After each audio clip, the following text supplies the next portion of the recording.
네, 함께 찬양하겠습니다. 저희 찬송가 288장 찬양하면서 월요 새벽 기도에 하나님께 드리겠습니다.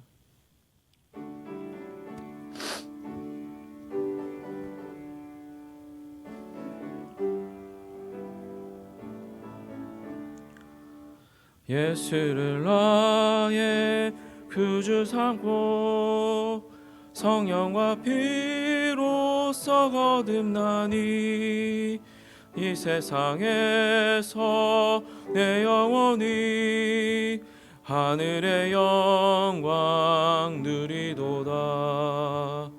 이것이 나의 간증이요 이것이 나의 찬송일세.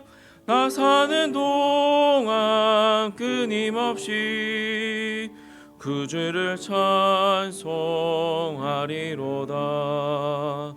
온전히 주께 맡긴 내 영, 사랑의 음성을 듣는 중에 천사들 왕래하는 것과 하늘의 영광 보리로다. 이것이 나의 간증이요 이것이 나의 찬송일세. 나 사는 동안 끊임없이 그 주를 찬송하리로다.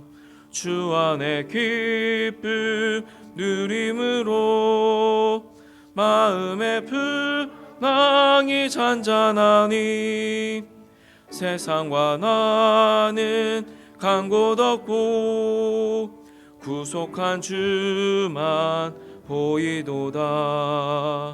이것이 나의 간증이요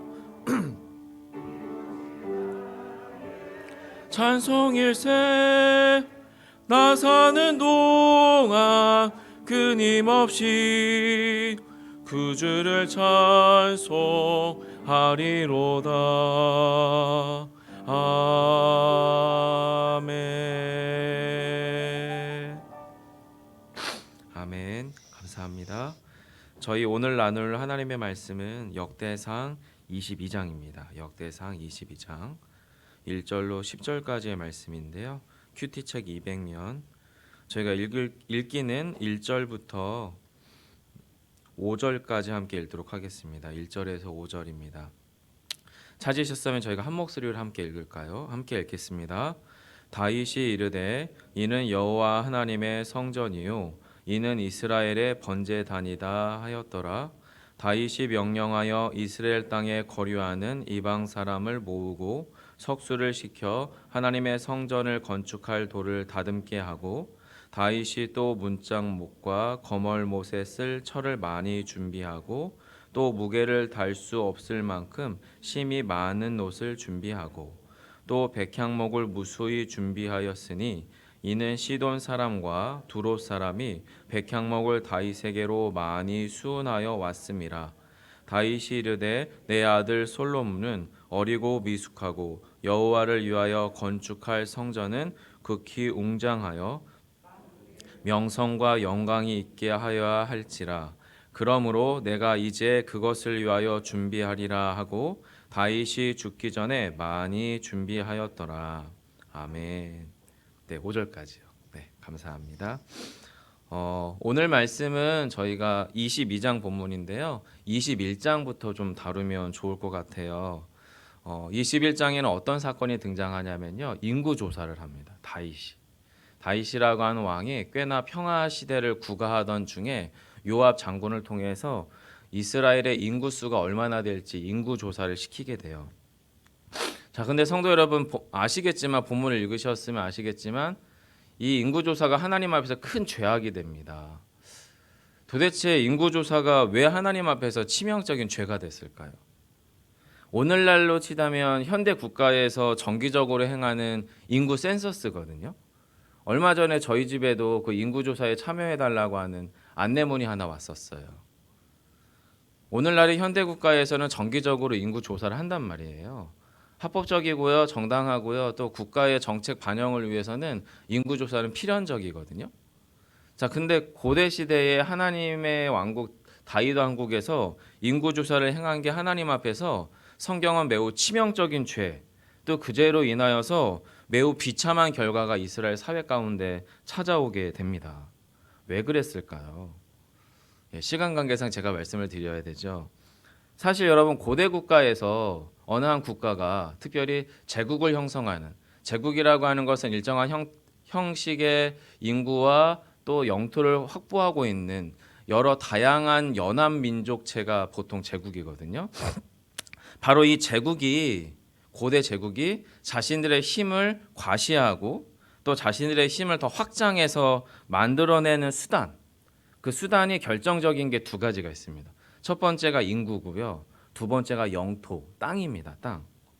인구라고 하는 것은 인구가 많으면 어떻게 될까요? 더 많은 농사를 짓고 더 많은 물고기를 잡고 더 많은 생산적인 일들을 할 수가 있습니다. 바로 생산력과 직결이 됩니다. 또 그 인구 중에 칼 좀 쓸 줄 알고 그리고 힘 좀 있어서 전쟁터에 나가서 뭔가 만들어낼 수 있는 사람들은 누가 되는 겁니까?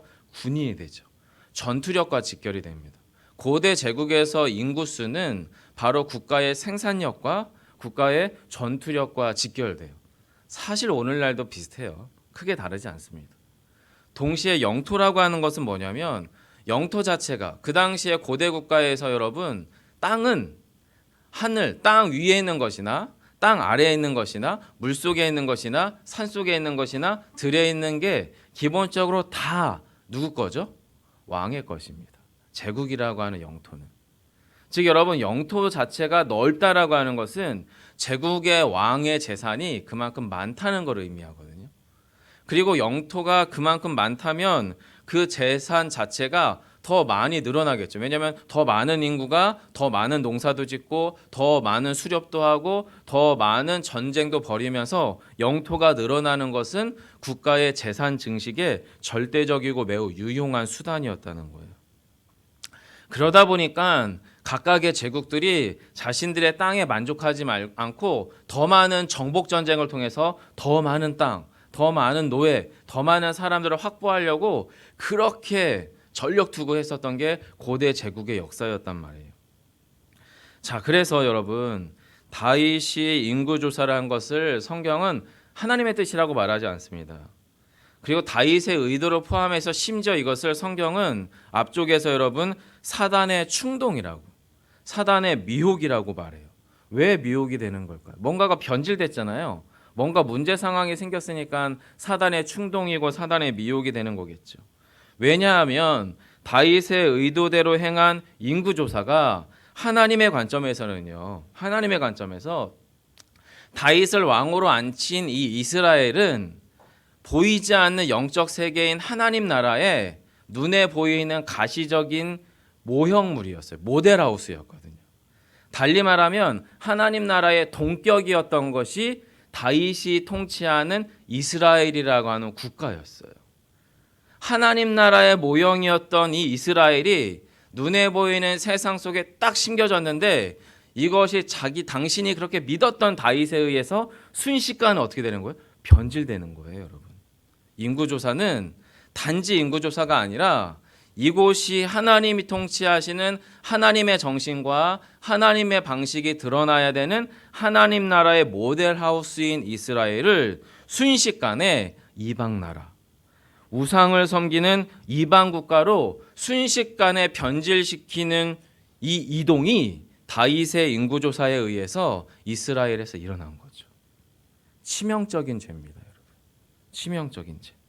그러다 보니 하나님은 그런 다윗에게 그래? 자, 그러면 이스라엘에 또 너희가 그렇게 좋아하는 제국적인 차원에서 이 땅과 이 세상에 속한 모든 것의 진짜 소유자가 누군지 다윗아 내가 알려줄게. 보여줄게. 하고 행한 심판이 뭐예요? 이게 그거죠. 패전국의 왕에게 치명적이고 수치스러운 선택을 하게 되는 겁니다. 자, 다윗, 너가 3년 대기근을 선택할래? 3개월 동안의 죽음의 유랑 생활을 선택할래? 아니면 3일간의 대전염병을 선택할래? 패전국의 왕으로서 네가 한번 선택해봐라. 수치스럽죠. 치명적이죠. 그리고 몸서리 쳐지는 선택입니다. 자, 근데 여러분, 고대 제국의 전복 전쟁에서 패전국의 왕은 주로 이 어떤 종류의 죽음의 선택 중에 하나를 취사 선택해야 됐습니다. 내가 죽을지, 내 민족과 백성들을 노예 생활을 하게 할지, 아니면 나만 죽이고 아들은 살릴지, 이런 종류의 수치스러운 선택들을 패전국의 왕들은 항상 선택했거든요. 그러니 어떻게 해요? 죽으니 사니 이겨야 돼요. 수단과 방법을 바르지 않고 이겨야 돼요. 그게 고대 전복 전쟁의 결과였어요. 여러분 상상해 보세요.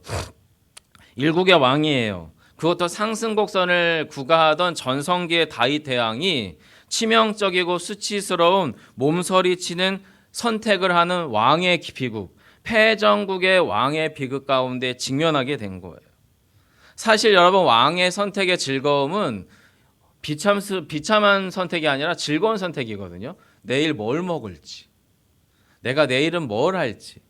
우리나라에서 국가에서 행복한 어떤 선택의 자리에 있었던 왕이 순식간에 고통스러운 패전국의 국왕으로서의 비참한 선택을 해야 되는 다윗의 심정인 거거든요. 여러분, 이런 일들은 영적으로는 우리 안에서도 수시로 일어납니다. 우리는 이미 예수 그리스도가 우리 안에 임재하는 순간부터 하나님 나라거든요. 그리고 하나님의 통치가 임한 성전이에요. 여러분 믿으십니까? 우리는 이미 예수 그리스도가 우리 안에 내주하시는 순간부터 성령께서 임하시는 거룩한 전이라고 말한단 말이에요. 하나님의 나라의 정신과 질서가 우리의 삶을 통해 구현돼야 되는 우리 자체, 우리 스스로 여러분 한 분 한 분, 저를 포함한 우리 하나하나가 하나님의 나라거든요. 그런 우리가 이방 나라에 심겨진, 마치 하나님이 없는 이 땅 가운데 심겨진 하나님의 나라로서 순식간에 우리가 이방의 논리, 바알의 방식, 애굽의 방식으로 이 삶을 구현해 나가다 보면 우리가 순식간에 우리를 뭐예요? 비그리스도인의 자리에, 비성전의 자리에, 하나님 나라가 아닌 자리에 우리를 순식간에 갖다 놓습니다. 다른 걸 우상 삼고 주인 삼아서. 그럼 하나님이 우리를 어떻게 해요? 깨닫게 하시죠. 우리의 삶의 주권자가 누구신지를 다시 한번 처절하게 느끼게 하십니다.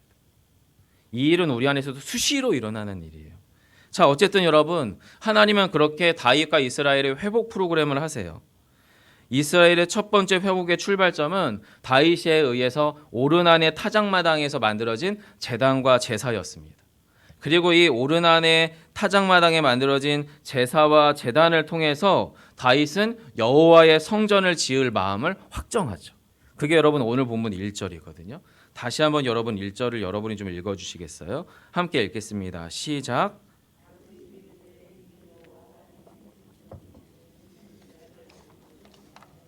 네, 다윗이 결정합니다. 바로 이곳이 여호와의 성전 터다. 그리고 바로 이곳이 이스라엘의 거룩한 하나님을 만나는 번제단이다. 자, 근데 여러분, 제가 지난 월요 새벽에 말씀드렸던 것처럼 하나님은요, 어느 한 건물에 매일 수 있는 분이 아닙니다.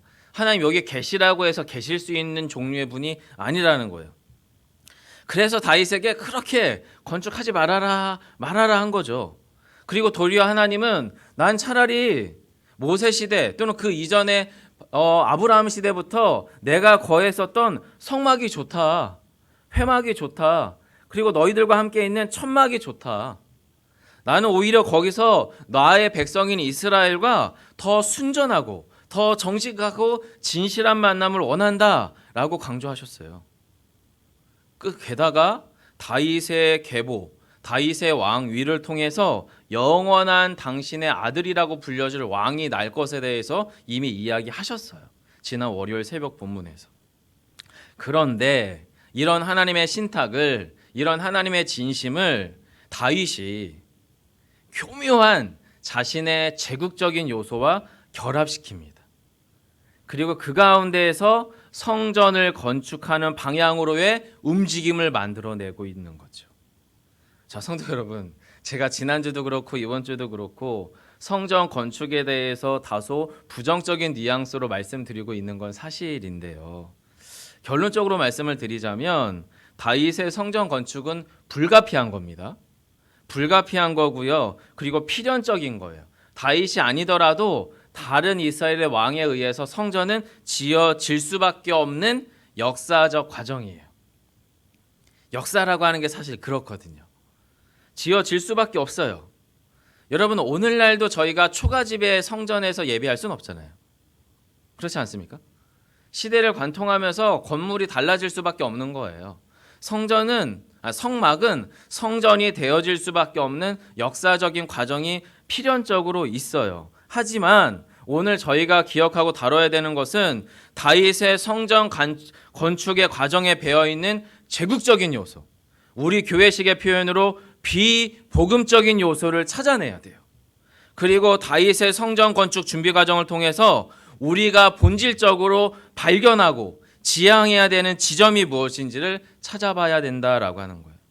자, 이미 앞에서 말씀드린 것처럼 다윗은 자신의 익숙한 방식으로 성전 건축을 준비합니다. 무엇이냐면 정복전쟁의 화신으로서 일반의 이방 제국이 자신의 힘과 권력을 확장하시는 방식으로 성전 건축을 준비하죠. 그게 여러분 2절로부터 4절입니다. 여러분, 우리 난방을 좀 목사님 꺼주시겠어요?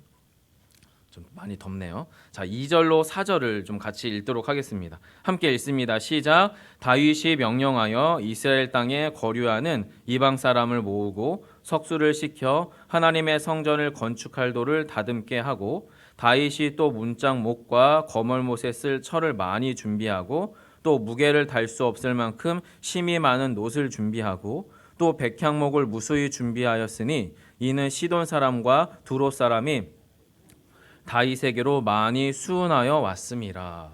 여러분, 이것만 보면 다윗이 엄청 열심히 하는 것 같지만 사실은 본문에 등장하는 이방 사람들 여러분 어디서 나왔겠습니까? 그리고 돌을 다듬는 석수들은 도대체 어디서 나왔을까요? 그 많은 돌들은, 또 그 많은 철과 그 많은 놋은 저절로 땅에서 파면 나올까요? 아니요. 철과 놋은요, 엄청난 재련 과정을 통해서 나와야만 순수 철과 순수 놋이 만들어집니다. 막대한 노동력과 막대한, 속된 말로 학대가 이루어져야 만들어지는 재료들이에요. 여러분, 이것을 이방 사람들이 기꺼이 이 다윗의 아름다운 성전 건축의 정신에 깊이 도취돼서 자발적으로 헌신하고 자발적으로 참여했을까요? 아닙니다, 여러분. 이스라엘 땅에 거주하는 이 이방 사람들 대부분은요, 이미 그 땅에 거주하던 원주민들이 다윗의 정복 전쟁에 의해서 굴종 관계에서 노역 관계로 형성되어진, 노역 관계로 만들어진 그 땅의 원주민이거나 아니면 정복 지역의 노예로 전락한 그 당시의 사람들이에요.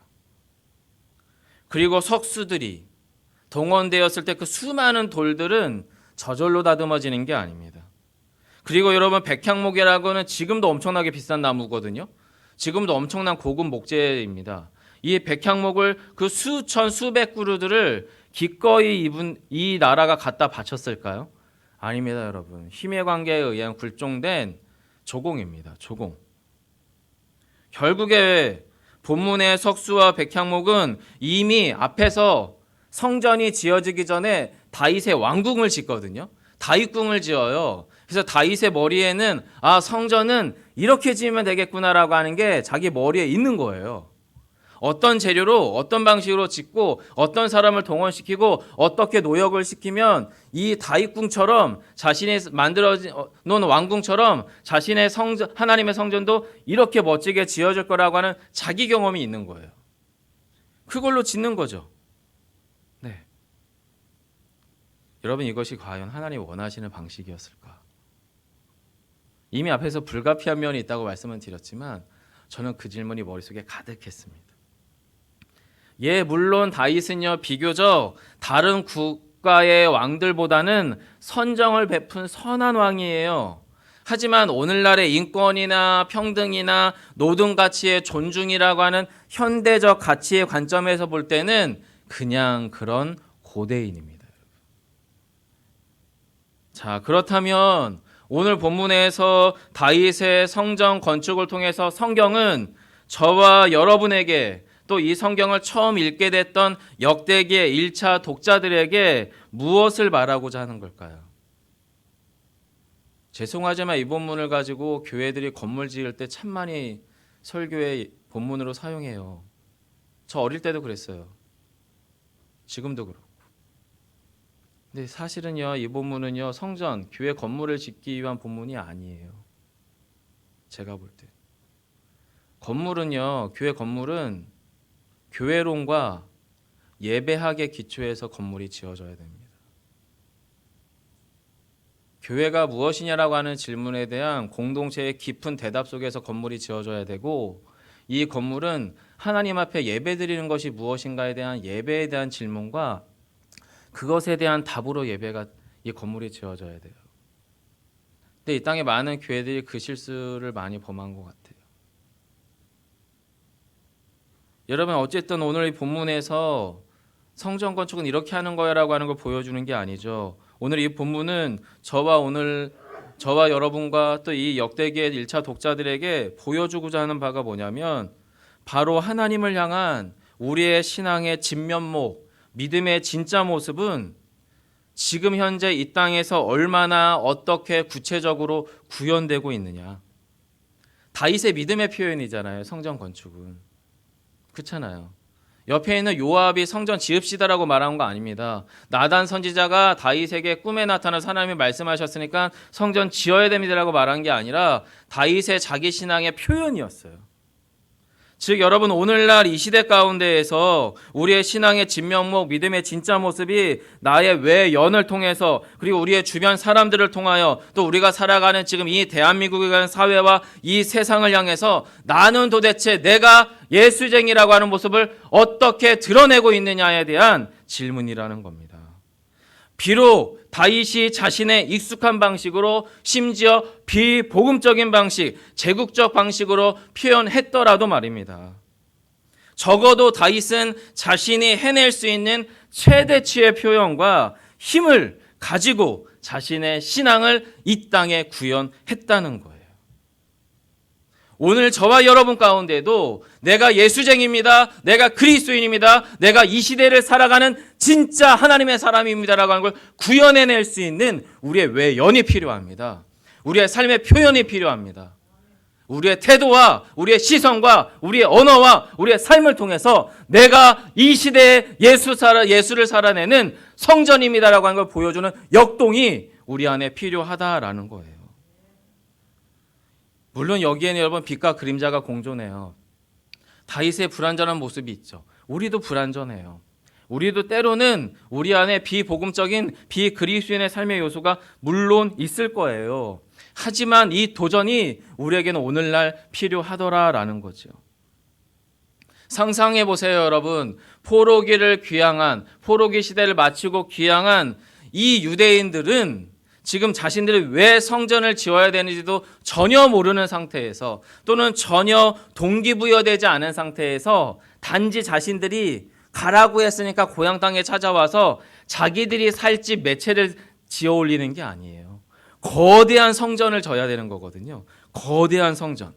이것은 자신들의 생존과 존립과도 직결되어 있는 절대절명의 도전이고 어려움이에요. 이런 부침과 이런 어려움은 오늘날 저와 여러분 가운데도 동일하잖아요. 여러분, 이 시대에 예수 믿는 그리스도인을 사는 게 쉽습니까? 어려워요. 어떤 직장인들은 이렇게 아예 공언을 했대요. 회사에서. 여러분이 진짜 교회 가기 원하면 혹시 그곳에서 확진되면, 그쵸, 그 다음은 그런 얘기죠. 직장생활 목숨 걸고 교회 다니라는 거예요. 되게 합리적인 방식이고 정당하죠. 여러분, 저는 그게 잘못됐다고 말하는 게 아닙니다. 그게 신앙의 공격이라고 말하려고 하는 게 아니에요. 이 시대 안에서 그냥 그리스도인으로 사는 것 자체가 결코 녹록진 않지만, 녹록지 않은 이 삶은 과거에도 그랬고 오늘날도 그렇고 앞으로도 그럴 거예요. 진짜 그리스도인으로 살려고 한다면 말입니다. 자, 이런 비복음적인 세상 속에서 성경은 오늘 저와 여러분 가운데 질문을 던져주는 거죠. 나는 과연 그리스도인으로서 성전으로서 내 삶의 외연 어떻게 드러내고 있는가라는 거죠. 이미 예수님이 대답하셨잖아요. 이 복음적인 세상 속에서 사마리아 여인을 만난 주님이 이미 말씀하셨잖아요. 여인아, 내 말을 꼭 믿어라. 너희가 아버지께로 예배할 때가 올 텐데 진실로 말하는데 이 산도 말고 저 산도 말고 오로지 영과 진리로 예배할 때가 올 것이고 바로 지금이다라고 말씀하셨잖아요. 자, 그럼 우리에게 찾아와야 되는 질문은 우리는 참 성전이 되시는 예수 그리스도를 예배하고 있는가라는 겁니다. 그리고 나의 삶의 전 국면에서, 나의 삶의 전 영역에서 예수 그리스도가 드러나는 거룩한 하나님의 집으로서, 성전으로서 지금 이 순간을 분투하고 있는가라는 도전입니다. 성도 여러분, 어제 담임 목사님께서 간증과 기억, 그리고 약속과 기대의 맥락이라는 제목으로 설교를 하셨어요. 자, 이 관점에서 다윗의 경우를 드려볼게요. 다윗은 오늘 본문 앞쪽 역대기 17장에서 하나님의 신탁을 받아요. 약속. 자신의 계보를 따른 영원한 아들이 날 것이다. 자, 이 신탁을 과거의 기억이죠. 17장은 과거에 대해서 그걸 기억해내요. 그리고 그것을 간증해요. 오늘 솔로몬을 불러서. 자, 그렇게 간증하면서 미래의 이 약속, 영원한 왕의 아들의 약속을 해석해요. 오늘날로. 누구로요? 솔로몬으로. 지난주 저는 그것을 예수 그리스도라고 말씀드렸어요. 자, 다윗의 수준에서 예수 그리스도를 적용해낼 수는 없었겠죠. 그래서 솔로몬을 아마 적용해냈을 거예요. 자, 그런데 어쨌든 그 현재적인 적용을 통해서 이 영원의 왕위를 잇는 자로 솔로몬을 생각했어요. 확신했거나 또는 솔로몬이라고 확정했어요.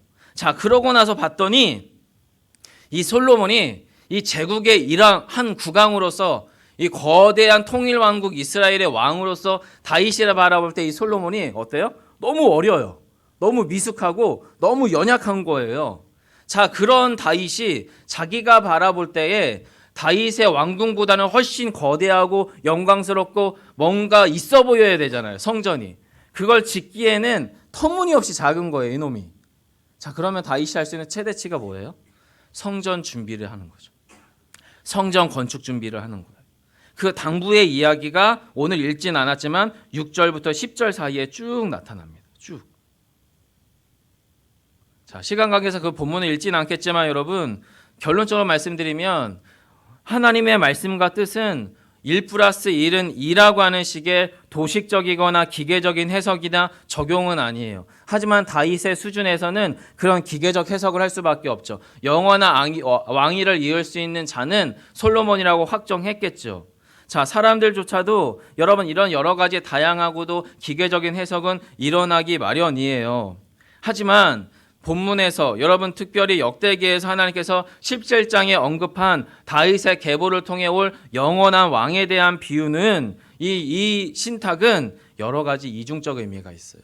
중의적 의미가 있어요. 다윗의 입장에서는 솔로몬이라고 확신할 수밖에 없을 거예요. 그래야만 성전을 건축해 나가는 왕정시대의 이스라엘 역사가 열리니까요. 하지만 오늘날 이 시대에 오늘날 저와 여러분이 이 본문을 가지고 교회당 짓는 본문으로 해석을 한다거나 이것을 가지고 다윗의 신앙이 엄청나게 뛰어나고 탁월한 신앙으로 해석을 한다면 이 본문에 대한 심각한 오역입니다.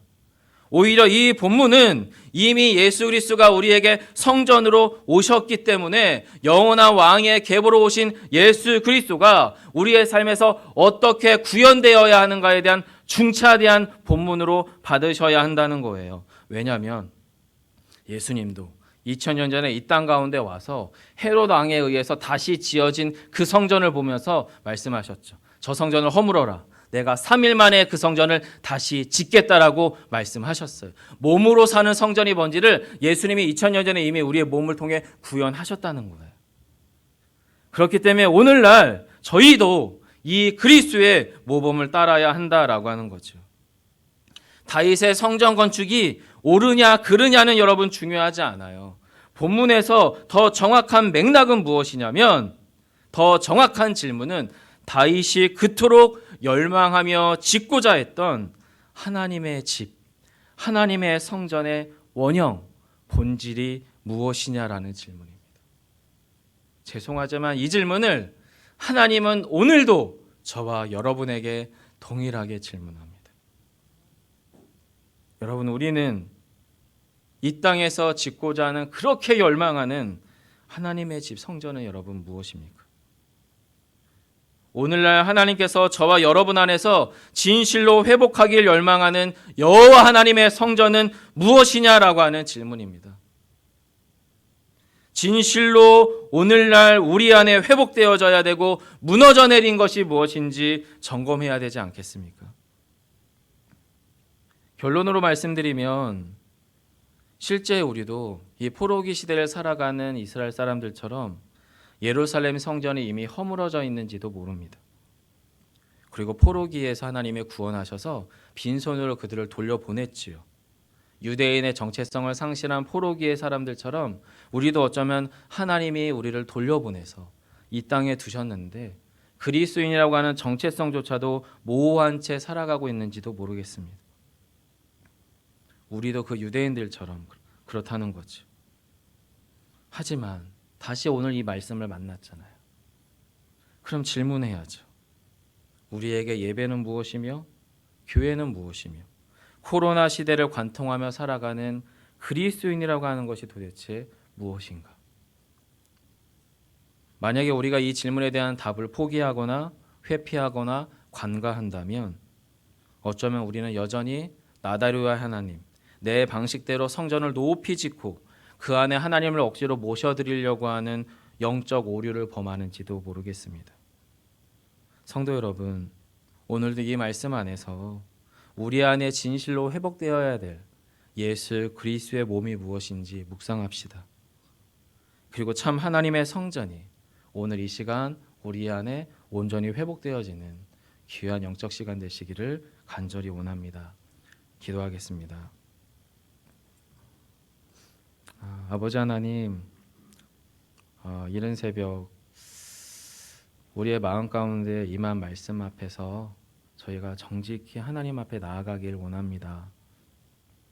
이 시대 안에 우리가 그리스도와 더불어 내 안에 계신 성령을 따라 회복해야 될 아버지 하나님의 집, 당신의 성전, 당신의 성막이 무엇인지 주님 깊이 질문하며 주여 우리 안에 이미 시작하신 하나님 나라의 역사가 우리의 삶을 통해 오롯이 드러나게 해 주옵소서. 이 아름답고 하지만 쉽지 않을 이 녹록지 않은 영적 도전 안에 주님 저희가 진실로 나아가며 하나님과 더불어 그 영광스러움과 아름다움을 누리는 오늘 한날의 삶 되게 하시기를 소망하며 예수님 이름으로 기도드립니다. 아멘. 하늘에 계신 우리 아버지여, 이름이 거룩히 여김을 받으시오며 나라의 마옵시며 뜻이 하늘에서 이룬 것 같이 땅에서도 이루어지이다. 오늘날 우리에게 일용할 양식을 주옵시고 우리가 우리에게 죄 지은 자를 사하여 준 것 같이 우리 죄를 사하여 주옵시고 우리를 시험에 들게 하지 마옵시고 다만 악에서 구하옵소서. 대개 나라와 권세와 영광의 아버지께 영원히 싸움나이다. 아멘. 나눈 말씀 기억하시면서 코로나 이슈로 2020년 전체를 관통하며 오늘을 살아가는 그리스도인으로서 나 자신이 또 우리가 예수 그리스도의 몸 성전으로 살아간다는 것이 무엇인지 질문하며 답할 수 있기를 위해서 기도해 주시고요. 결국에 2.5단계로 격상된 코로나 위급 상황들이 시작되었습니다. 빨리 수습될 수 있도록 더 이상의 확산과 악화가 없을 수 있도록 또한 우리의 가정, 교회, 사역자와 우리 가족 구성원들을 위해서 기도하시고 개인 기도하시고 돌아가도록 하겠습니다. 함께 기도합니다.